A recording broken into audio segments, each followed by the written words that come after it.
அச்சம் அகற்றியார்கள் சௌந்தரபாண்டியனாரின் சிந்தனையோடு பெருந்தலைவர் ஐயா காமராஜர் அவர்களின் வழியிலும் நாடாளுமன்ற முதன்மை போராளி செல்வி நாடாரின் படையோடு மாவீரர் வெங்கடேஸ்வரையர் அவரின் துணிவோடு பாண்டியனார் மக்கள் இயக்க போர்வாளாய் இங்கே வருகை புரிந்துள்ள என் நாடார் குல இனத்தின் எதிர்காலங்களே உங்கள் அனைவருக்கும் என்னுடைய புரட்சிகர வணக்கத்தை தெரிவித்துக் கொள்கிறேன். பாண்டியனார் மக்கள் இயக்கம் துவங்கப்பட்டு 8 ஆண்டுகள் கடந்திருக்கிறது. 8ஆம் ஆண்டுகள் பயணிச்சிருக்கிறோம். ஆரம்ப காலகட்டத்தில் இந்த இயக்கமானது நாடார் சமுதாய மக்களின் கல்வி மற்றும் அவங்க பொருளாதார மேம்பாடு தொழில் இருக்கிறதுக்காக ஒரு அபேசி கொடுக்கக்கூடிய ஒரு கமிட்டி மாதிரி தான் ஃபார்ம் பண்ணி வந்தோம். நாளடைவில் அது அரசியல் தேவையாக இருந்ததுனால கடந்த 2021ஆம் ஆண்டு சட்டமன்ற தேர்தலில் பாண்டியனார் மக்கள் இயக்கம் சார்பாக இந்த பிரச்சாரத்தில் ஈடுபட்டு கிட்டத்தட்ட நம்ம தொகுதியில் இருக்கக்கூடிய 22 கிராமங்களில் வாய்ப்புகளை ஏற்படுத்தி கொடுத்து 10,000க்கும் மேற்பட்ட வாக்குகளை இன்னைக்கு இருக்கக்கூடிய சட்டமன்ற உறுப்பினர்களுக்கு பெற்று தந்து அமமுகவின் தலைவராக இருந்த டிடிவி தினகரன் நட்சத்திர வேட்பாளர்களை தோற்கடிப்பதற்கு உறுதியாக இருந்த ஒரு இயக்கம் தான் இந்த பாண்டியனார் மக்கள் இயக்கம். அதை யாரும் நடத்த முடியாது. ஏதோ சில பேர் நினைச்சுட்டு இருப்பான், சின்ன பையங்க இவங்க என்ன பண்ணிடுவாங்க, 18 வயசுக்கு மேல இருக்கிற எவன் நடத்தாலும் எவன் தலைவத்தையும் மாற்ற முடியும். இதுக்கு நீ உனக்கு வாழ பிடிச்சி வெட்ட தெரியணும், ஊர் வேலை கூட்டு வர தெரியணும் அவசியமே கிடையாது. இதே கோயிலுக்கு வரலாற்றுல 1500க்கும் மேற்பட்ட சொந்தங்களை சேர்த்து மாவீரர் செல்வி நாடார் அவர்களின் புகழ் வணக்கத்தை சேர்ந்த ஒரே இயக்கம் பாண்டியனார் மக்கள் இயக்கம் தான். எந்த சமுதாயம் கூட்டம் சேர்க்கிறதுக்கு எங்களுக்கு ரொம்ப எளிமையானது. என் மக்களுக்கு நான் சொல்லிக் கொடுக்க வண்டியணும்னா எந்த எதிர்பார்ப்பு சமுதாயம் இப்போ என்ன தேவையோ அதுக்காக நம்ம நிர்வாகிகளை மட்டும் அவன் சொல்லி பேசிக்கணும். இதை ஏன் தெரியல பதிவு பண்ணா சில பேர் விமர்சனம் பண்ணுவான். வெளியில போவாங்க 30 பேர் இருந்தா 40 பேர் இருந்தாங்க. இந்த 30 பேர் போய் சமாளிக்க நீ பாருங்க அடுத்த கூட நம்ம பார்க்க. இப்போ அடுத்த போவோம். இந்த ஆலோசனை கூட மிக சிறப்பு வாய்ந்த கூட்டம். என்ன காரணம் அப்படின்னா கடந்த ஒரு 15 ஆண்டுகளாகவே தமிழக வரலாற்றிலே நாடார் சமுதாயத்துக்கு உண்டான அரசியல் அங்கீகாரம் வெகுவாக குறைஞ்சிக்கிட்டே வருது. சீட்டு கொடுக்கறதா இருக்கட்டும், இல்ல கட்சிகளை பொறுப்பு போறதா இருக்கட்டும். உதாரணத்துக்கு கடந்த நாடாளுமன்ற தேர்தலில் சமூக நீதி பேசக்கூடிய திராவிட கட்சி திமுக நாடாளுமன்ற வேட்பாளர் கொடுக்கல, கூட்டணி கொடுத்தாங்க. அவங்க சமம் இவங்க கொடுக்கல. இதே மாதிரி நிறைய இடத்துல குறைச்சிக்கிட்டே வந்துருக்காங்க.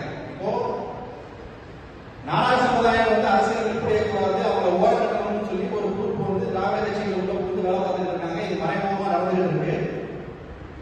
அதுல இருந்து இந்த சமுதாயம் எப்படி மீண்டு வர போறோம்?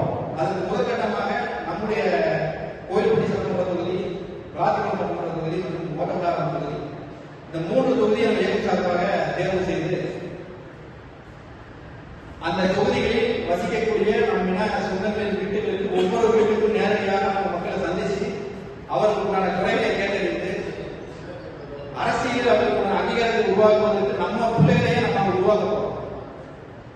உதாரணத்துக்கு தம்பி சும்மா கடலையூர் வருஷமா 9 வாரம் நம்ம கிட்டத்தட்ட 1000 லட்சத்துக்கு மேல இருக்கோம். ஒரு 100-150 ஓட்டு வசதிக்குரிய ஒரு சமுதாயம் இன்னைக்கு ஊராட்சி மன்ற தலைவராகிட்டாங்க. மந்தித்தோப்பையும் அலையிறவங்க கிட்டத்தட்ட இப்படி நான் சொன்ன சொல்லிக்கிட்டே போறேன். கோயிலில் இருக்காங்க, காமராஜத்தில் இருக்காங்க, பெரும்பான்மையாக இருக்கக்கூடிய நிறைய இடத்துல உங்களுக்கு அரசியல் அங்கீகாரம் கிடையாது. காரணம் என்னன்னு பார்த்தோம்னா நம்மளை திட்டமிட்டு புறக்கணிக்கிற எண்ணத்தோட திராவிட கட்சிகள் செயல்படுத்திருக்காங்க. இதை நம்ம உள்ளாக உருவாக்கணும். சரி, இதை யாரும் திட்டமிட்டு செய்யலாம் அப்படிங்கிறது ஒரு விஷயம் இல்லை. உதாரணத்துக்கு கோயில்பட்டி சட்டமன்ற தொகுதிக்குள்ள இப்ப கடந்த காலத்தில் ஒரு 4 விஷயத்தை நான் சொல்றேன். இப்போ யாரையும் குறை சொல்லல, அவங்க சமுதாயத்தை அவங்க காப்பாற்றுறதுக்காக அவங்க நியாயப்படுத்துறதுக்காக செய்வதாக இருக்கிறது தப்பு இல்லை. இப்ப இருக்கக்கூடிய சட்டமன்ற உறுப்பினர் அண்ணாச்சி அவர்கள் கடந்த 2 ஆண்டுகள் 3 ஆண்டுகள் பாத்தீங்கன்னா பெருந்தலைவர் காமராஜர் அவர்கள் பிறந்தநாள் விழாவும் நினைவு நாள் எங்கேயாவது கலந்து புகைப்படம் கொண்டு விடுங்க இருக்காது. அதே மாதிரி மற்ற சமுதாயத்துக்கு தியாகி மாணவர் சேர்ந்தவங்க இருக்கட்டும், இல்ல சுந்தரிகத்துக்காக இருக்கட்டும், தேவர் மக்களுக்காக இருக்கட்டும், ஏதாவது ஒருத்தர் இருக்கான்னு பார்த்தா கண்டிப்பா இருக்காது. ஆனால் அவர்கள் சார்ந்து இருக்கக்கூடிய திருமலை நாயக்கர் அவர்களுக்கு அதிமுகவின் சார்பிலே அரசு விழா மாதிரி நடத்தாங்க கடந்த ஆண்டு. அப்போ எந்த இடத்துல போயிட்டு இருக்குன்னா அவங்க தொகுதியில நாங்க தான் அப்படிங்கிற மாதிரி கொண்டு போறாங்க. அதுக்கு ஒரு வரலாறு இருக்கு. கோயில்பட்டி தொகுதி 1952 உருவாக்கப்பட்டு வந்துருக்கோம். பெரும்பான்மையா கிட்டத்தட்ட நாயுடு சமுதாயத்தை சேர்ந்தவர்கள் அந்த வேட்பாளராக அனைத்து கட்சிகளுமே நிறுத்தப்பட்டு இப்ப வரைக்கும் தொடர்ந்து இருக்காங்க. இது நாயக்கரோட கோட்டை அப்படிங்கிற மாதிரி சொல்றாங்க. இது மாய குடும்பம். நீங்க புரிஞ்சுக்கணும். இங்க யாரும் இது கோட்டை கிடையாது. அரசியல இருந்து இந்த சமுதாயம் சில ஒதுக்கி போன காரணத்தினால் அது பிம்பமாக கட்டமைக்கப்படுகிறக்கூடிய இது யாருடைய கோட்டையும் கிடையாது. இதே கோயில்பட்டி தொகுதியில தேவேந்திர அவர்களும் தேவ சமுதாயம் நாடாரும் மற்றும் பிற சமூகங்களாம் சேர்ந்து பெரும்பான்மையா இருக்காங்க. 4-5 சமுதாயம் கூட்டமைப்பு சேர்ந்ததுதான் அந்த கோயில்பட்டி தொகுதி. இதே சட்டமன்ற உறுப்பினர் ஆசிரியர் செய்யும் போது 35.6 விழுக்காடு தான் ஜெயிச்சிருக்காரு. எதிர்த்து தனிப்பெருமாவே ஜெயிக்கிறார். 35.6 விழுக்காடு கிட்டத்தட்ட எப்படி பார்த்தாலும் 20% மேற்பட்ட வாக்கு மாற்று சமுதாய வாக்குகள் தான் போட்டுருக்காங்க. அப்போ இது ஒரு சமுதாயத்துக்கான கோட்டை கிடையாது. நம்ம தொகுதி யாரும் நம்மளே மனசை ஏற்றுக்கணும். அவங்க தான் இருக்காங்க, நம்ம நின்னாலும் ஜெயிக்க முடியாது, கண்டிப்பா கிடையாது. இது நாடாளு டிசைடிங் அத்தாரிட்டியா இருக்கக்கூடிய பெரும்பான்மை முக்கியமான தொகுதி கோயில்பட்டி. அந்த போன தேர்தலில் 10,000 வாக்கு இயக்க சாதனம் நம்ம நிரூபிச்சு காட்டியிருக்கோம்.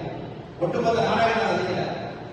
அப்படி சந்திச்சதுன்னா கிட்டத்தட்ட 30,000 வாக்கு நம்ம சுற்றாம தான் கேட்டாங்க. இந்த நிலையை கொண்டு வரணும்.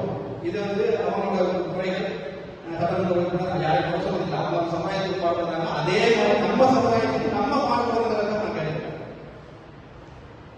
இன்னொன்று, நம்முடைய கோவில்பட்டி நகராட்சியில் கிட்டத்தட்ட 36 வார்டு, 36 வார்டுல நாடார் சமுதாயம் இல்லாத, வீடு இல்லாத, கடை இல்லாத ஏதாவது ஒரு வாரம் நம்ம சொல்ல முடியுமா? எல்லா வார்த்தையும் இருப்பாங்க. ஆனா ஒரு மாற்று பிரச்சனை வரும்போது நம்ம நாடார் சமுதாயம் அவ்வளவு பிளவுபட்ட ஒரே காரணத்தினால்தான் அரசு முடிவு பண்றாங்க. ஒரு செட் ஆஃப் பீப்புள் அவங்களோட ஒரு குறுகிய தேவைக்காக, அவங்க அத்தியாவசியத்துக்காக நல்லா மார்க்கெட்டை புது மார்க்கெட்டுக்கு தள்ளப்படும். இந்த போய் போராடக்கூடிய ஒரு இடத்துல கூட நம்ம சமுதாயத்துக்கு போகல. அப்போ இந்த மார்க்கெட் பிரச்சனை பிரிவு இருக்கிற எல்லாருக்கும் பிரிவு இருக்கு. சரி, இப்ப மார்க்கெட் பிரச்சனையில நம்ம வியாபாரிகள் அதை தனியா போயிட்டாங்க, பொதுமக்கள் போகல. இப்ப சமீபத்தில் திராவிட கட்சிகள் நகரத்தை 2 பிரிக்கிறாங்க. பிரிச்சு மாற்று சமுதாயத்துக்கு கொடுக்குறாங்க. இப்போ நம்ம வாங்கியிருக்காரு. அவர் வாழ்த்துக்கிறார், மோசம். ஆனால் 36 வார்டு, ஒரு சில வார்டுகளில் இருக்கக்கூடிய பிள்ளைகள் சமூகத்திற்கு அந்த நகரசபை பதவிக்கூடிய திராவிட அரசு 5 கவுன்சிலரை கொண்டுள்ள நாடார் சமுதாயத்துக்கு ஏன் கொடுக்கல? அப்போ நாடார் சமுதாயத்துக்கு என்ன வளர்ப்பு கொடுத்தா நாளைக்கு எம்எல்ஏ எலெக்ஷனுக்கு போட்டியா வந்துடுவாங்க, பினான்சியலா பணம் செலவழிப்பாங்க. அப்ப இவங்களுக்கு கொடுக்கக்கூடாது அப்படிங்கிற மாதிரி ஒரு உள்நோக்கத்தோடையே தொலைநோக்கு பார்வையோட நாடார் சமுதாயத்தை அரசியல் அடியோடு வீழ்த்திருக்கிற ஒரு நிலைப்பு கூட நடந்துருக்கு. இப்ப நம்ம கேட்கலாம், இது எதுக்கு மாநில எதுவும் நீங்க ஏழை சொல்றீங்க, வெளியே சொல்றீங்க, நமக்கு எதுக்கு அப்படின்னு சொன்னா அப்படி கிடையாது. நமக்கான குறிக்கோளை என்னன்னா, நாடார் மக்கள் எங்க இருந்தாலும் ஒற்றுமையா இருக்கணும், அவங்க வருஷத்துக்கு பார்க்கணும். அப்ப மட்டும்தான் நாடார் சமுதாயம் வெளியில வருவாங்க. அந்த கட்சியில் இருக்கிற நாடாளுமன்ற பேச மாட்டேன், இந்த கட்சியில் நான் சேர்க்க மாட்டேன் சொல்ல முடியாது. எல்லாருக்கும் வேணும், எல்லாருக்கும் பிரச்சனை. நாடாளை யாரும் போடாலும் எந்த பிரச்சனை இருந்தாலும் அந்த இடத்துல தமிழக மக்களை பொருள் கொடுக்கணும் அப்படிங்கிறத என்ன தொகுதியிலையும் வருங்காலத்தில் தமிழ்நாடு பதிவு பண்ணலையும் நான் கேட்கிறேன். அப்புறம் இன்னொரு விஷயம், ஒரு சமீபத்தில் ஏன் சேர்க்கிற பிரச்சனை நான் சந்திக்கிறேன். என்னன்னா பிசிஆர் நிறைய போயிட்டு கிட்டத்தட்ட கடந்த ஒரு 3 மாதத்துக்குள்ளாக 4-5 வழக்குகள் போடுறாங்க. இந்த 5 வழக்குல நம்ம சமுதாயத்தில் 3 பேர் பாதிக்கப்பட்டிருக்காங்க. இந்த பாதிக்கப்பட்டதுக்கு நம்ம போய் பேசணும் என்ன சொன்னாங்கன்னா, காவல்துறை என்ன சொல்றாங்கன்னா, தெரியுது பிரச்சனை நீங்க பண்ணலாம் தெரியுது, ஆனா எங்களால அதை சப்போர்ட் பண்ண முடியல. அவங்க மேலும் ஆர்ப்பாட்டம் பண்றாங்க, போஸ்ட் பண்றாங்க, எஃப்ஐஆர் போடுறேன்னு சொல்லி கலாய்ப்பு பண்றாங்க, இல்லை ஹைகோர்ட் முன்வைச்சிருக்காங்க. அப்போ ஒரு தவறு ஒன்று செஞ்சுட்டு அதை நியாயப்படுத்துறதுக்கே ஒரு சமூகம் வந்து ஒற்றுமையாக கூடிய மாற்ற சமுதாயத்தில் ஒரு ஒற்றுமையோட இருக்காங்கன்னா பாதிக்கப்பட்ட மக்களுக்காக நம்ம சமுதாயத்துக்கு யாராவது ஒரு பெண்கள் வந்து ஒரு 50 பேர் 100 பேர் ஏசியை பார்க்க போறோம், இல்லைன்னா எஸ்பியை பார்க்க போறோம். அன்னைக்கு போய் மொத்தமாக இந்த வழக்கு பதிவு செஞ்சீங்கன்னா இந்த தொகுதியை ஆர்ப்பாட்டம் பண்ணணும், கட்டணம் தெரிவிக்குங்கிற மாதிரி பதிவு பண்ணோம் அப்படின்னா ஒரு பிசிஆர் வழக்கு பொய்யா சமீபத்தில் வந்து கரசகுளத்துல கிட்டத்தட்ட ஐயாவுக்கு வயசு 55 வயசு, அவர் த்ரோட் கேன்சர் பாதிக்கப்பட்டார். ஒருத்தர் வீடு எங்க அவன் அங்க இருந்தவன் வந்த நிறுத்தி எங்கிட்ட வேணுமே சண்டை போட்டு பெரிய பிரச்சனையாகி 55 வயசு ஒரு கேன்சர் பேஷண்ட் மேல எந்த விசாரணையும் இல்லாம இந்த காவல்துறை வந்து பிசிஆர் வழக்கு பதிவு செய்தீங்கன்னா நாடார் சமுதாயத்தில் எதிர்கால கேள்விக்குரிய என்னங்கிறத நம்ம புரிஞ்சுக்கணும். இப்படி நம்ம தொகுதியிலேயே நிறைய பிரச்சனை இருக்கு. ஒவ்வொரு ஊர்லையும் இருக்கு, ஒவ்வொரு வார்த்தையா இருக்கு. ஒவ்வொரு விஷயத்தையுமே நம்ம மாற்றத்துக்கான முதல் முயற்சியாக வந்து அந்த ஆலோசனை கூட்டத்தின் வாயிலாக நம்ம வந்து ஏற்பாடு பண்றோம். நமக்கு எல்லா சமுதாயம் எல்லா கட்சிகளையும் பயணிக்கிற நாடாளுமன்ற மக்களாக இருக்கலாம். வருகின்ற 2026 சட்டமன்ற தேர்தலில் வந்து ஒரு தீர்மானம் போடுறோம். என்ன பண்றோம் அப்படின்னா நாடா சமுதாய மக்கள் ரசிக்கக்கூடிய எல்லா ஏரியாவுக்கும் 1 வீடோ 3 வீடோ 1000 வீடோ எல்லா ஏரியாவுக்கும் போய் நம் குரல் நாடாளுக்கான குரல் அப்படிங்கிற ஒரு வாசகத்தை நாடார் சமுதாயம் இருக்கக்கூடிய அத்தனை வீடுகளிலையும் நாடார் சமுதாய மக்கள் வசிக்கக்கூடிய ஒவ்வொரு வீடும் ஒவ்வொரு தெருவிலையும் ரசிக்கிறது. இது நம்முடைய இயக்கத்துக்கானது கிடையாது, நாடார் சமுதாயத்துக்கானது, நம்முடைய அடையாளத்துக்கானது. அரசியலில் நாம் இழந்த அதிகாரத்தை மீட்டெடுப்பதற்காக பாண்டியனார் மக்கள் இயக்கத்தின் சார்பாக முதல் முயற்சியாக செய்வோம். இதை வந்து நம்ம தமிழ்மாநில எல்லாரும் வந்து பயன்படுத்துறோம். வருகின்ற 2 வாரங்களில் வந்து ஒரு தேதி அனௌன்ஸ்மெண்ட் பண்ணுவோம். பண்ணிட்டு நாடார் சமுதாயம் வசிக்கக்கூடிய எல்லா கிராமங்களுக்கும் நேரடியாக காவல்துறையின் அனுமதி பெற்று தெருமுனை பிரச்சாரம் சொல்றாங்க. அந்த மாதிரி வந்து வீதி வீதியாக நம்ம மக்களுக்கு என்ன குறை இருக்கு, என்ன பிரச்சனை இருக்கு, எதை மாற்றணும், 2-3 குழுக்கள் அப்படிலாம் இருந்தீங்கன்னா அவங்க காம்ப்ரமைஸ் பண்ண வச்சு நம்பி சொன்ன மாதிரி யாராவது பண்ணி வச்சு இந்த வேலைகளை ஃபுல்லாக வந்து வருங்காலத்தில் நம்ம செய்ய போறோம். அது முழுமையாக நம்ம இயக்க போற எல்லாரும் இருக்கணுங்கிறதையும் கேட்டுக்கிறேன். அதே மாதிரி இந்த கூட்டணி வந்து நாங்க வந்து ஒரு அமைப்பை போட்டு விமர்சனம் பண்றோம், அதுக்காக நீங்க வந்து பேசணும், நாங்க ஓட்டு போடுறோம் அப்படிலாம் கிடையாது. 76 எலெக்ஷனுக்கு நோக்கம் என்ன அப்படின்னா நாடார் சமுதாய மக்களுக்கு உண்டான பிரதிநிதித்துவத்தை அங்கீகாரத்தையும் கொடுக்கக்கூடிய கட்சிகள். அது யாரா இருக்கட்டும், ஐஎன்டியா இருக்கட்டும், ஏடிபியா இருக்கட்டும், இல்லைன்னா வந்து பிஜேபியா இருக்கட்டும், காங்கிரஸா இருக்கட்டும், ஏன் காவேரியிலே வந்து தடுத்து போட்டு அபராதம் யாரா இருந்தாலும் சரி, நாடார் சமுதாய மக்களுக்கு உண்டான அரசியல் பிரதிநிதித்துவத்தை வருகின்ற உள்ளாட்சி தேர்தல் கவுன்சிலருக்கோ இல்லைன்னா வந்து ஊராட்சி மன்ற தலைவருக்கோ இப்படி உள்ளாட்சி அமைப்புகளில் நம்ம போட்டி போடுவதற்கும் நாம் பெரும்பான்மை இருக்கக்கூடிய இடத்துல வாய்ப்பு கொடுக்கணும். அந்த இடத்துல நமக்கு யார் சப்போர்ட் பண்றாங்கன்னு சொல்றாங்களோ அந்த கட்சிகளுக்கு மட்டும்தான் 2026 நம்ம வாக்கு செலுத்தணுங்கிற குறிக்கோளோட இந்த அரசியல் வீட்டெடுப்பு பயணத்தை வந்து நம்ம வந்து தொடங்கியிருக்கோம். கண்டிப்பா அதை வெற்றி காணுவோம். எந்த இடத்துல வந்தாலும் நீதிமன்றத்தில் சென்றோம் அனுமதி வாங்கி இதில் வந்து முழு முயற்சியோட வெற்றி பெறுவோம். வருகின்ற 26 சட்டமன்ற தேர்தலில் கோவில்பட்டி, விளாத்திக்குளம், குண்டாபுரம் 3 தொகுதிகளிலுமே நாடார் சமுதாய மக்களின் வாக்கு யாருக்கு உள்ளதோ அவங்க தான் ஜெயிப்பாங்க. நிலைமை 26 மாதம் அதே சூழ்நிலை காலகாலம் தொடரும். அரசியல் வந்து நம்ம அதிகாரத்தை மீட்டெடுப்பதற்கான முதற்படியாக வந்து இருப்பதை தெரிவிச்சிருக்கோம். இப்போ அரசியல் நம்ம போயிருக்கோம். இன்னொன்று, நம்ம ஊருக்குள்ளேயே சில பிளவுகள் வீடுகள் இருந்துச்சுன்னா தயவு செஞ்சு அதை வந்து உட்கார்ந்து உழைப்பட கூட்டமைப்பு சங்கங்களை நிர்வாகம் பண்ணுறவங்க பண்ணணும். அரசியலுக்காக சங்க அதே போல குழப்பிக்கிறாங்க. நம்ம வந்து அரசியல் என்னன்னு தெரியாதவங்க நீங்க சொல்லுங்க, நீ உன் வீட்டில் தண்ணி வரலாம் அது அரசியல், லைட் ஏரியா அது அரசியல், சாக்கடை ஆள் வரலையா அது அரசியல். ஒரே ஒரு மாற்று சமுதாயத்தில் இருக்கக்கூடிய ஒரு தலைவர் இருந்தாரு, அவர் சொன்ன உடனே அவன் சமுதாயம் சார்ந்த ஒரு ஆள் சொன்ன உடனே அவன் வீட்டில் விழுந்திருந்த மனத்தை குப்பை எடுத்து போகிற வாரங்க அரசியல்.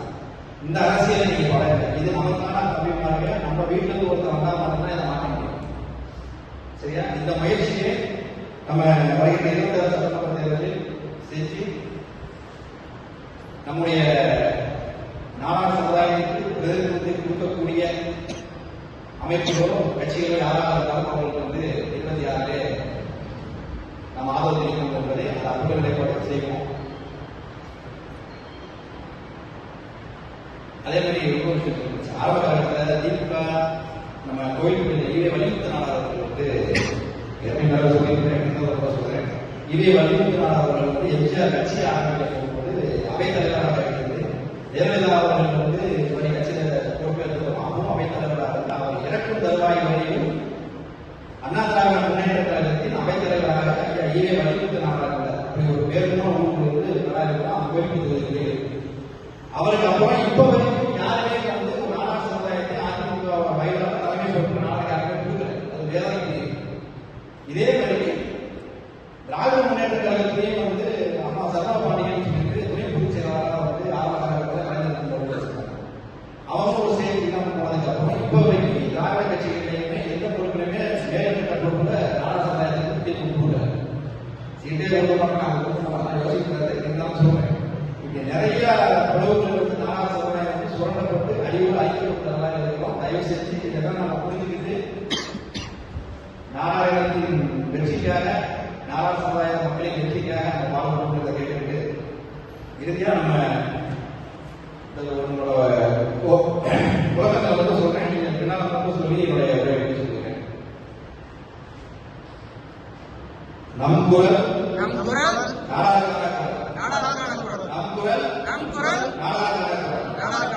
நம் அதிகாரம் நம் தலைமுறையை நம் அதிகாரம் நம் தலைமுறையை அடுத்த வந்து ஒரு வாரங்களில் வந்து நம்ம ஷெடியூல் ப்ரிப்பேர் பண்ணுவோம். ஷெடியூல் ப்ரிப்பேர் பண்ணி எந்தெந்த ஊருக்கு எப்போ பயணிக்க போகிறோங்கிறத சொல்லுவோம். மோஸ்ட்லி வந்து சனி ஞாயிறு வந்து வருவோம். மாநிலத்தில் ஒரு நாளைக்கு 2 சந்திக்கிற மாதிரி அங்கே ஒன்றும் பெரிய ஏற்பாடுகள் நம்ம வருவோம். வந்தோம்னா அந்த ஏரியாவில் இருக்கக்கூடிய மக்களை நம்ம அம்மாவை எல்லாருமே சாயங்காலம் வரைக்கும் போயிருக்கோம். ஒரு 10 நிமிஷம் இடத்துல ஆர்கனைஸ் பண்ணுங்க. எனக்கு அந்த ஊரில் உள்ள குறைகள் நிறைகள் இதுக்கெல்லாம் நம்ம யாரும் வந்து விமர்சனம் இருந்தால் ஏன் நிற்கல ஏன் கைவிட்ட போச்சுக்கிறத சொல்லுங்க. அதை ஆர்கனைஸ் பண்ண விதமாக எல்லா இடத்துக்கும் ஆலோசனை கொடுப்போம். சட்ட ரீதியாக முன்னெடுப்போம். தொடர்ந்து இந்த 3 தொகுதியிலுமே நம்மளுடைய பயணங்களை செலுத்தி 2026ஆம் ஆண்டிலே நடைபெறுகின்ற சட்டமன்ற தேர்தலில் இந்த 3 தொகுதியையும் நாடார் சமுதாயத்தை தவிர்த்து யாரும் கலக்காண முடியாது வெற்றி பெற முடியாதுங்கிறத உறுதிபட தெரிவிக்கிறோம். நன்றி.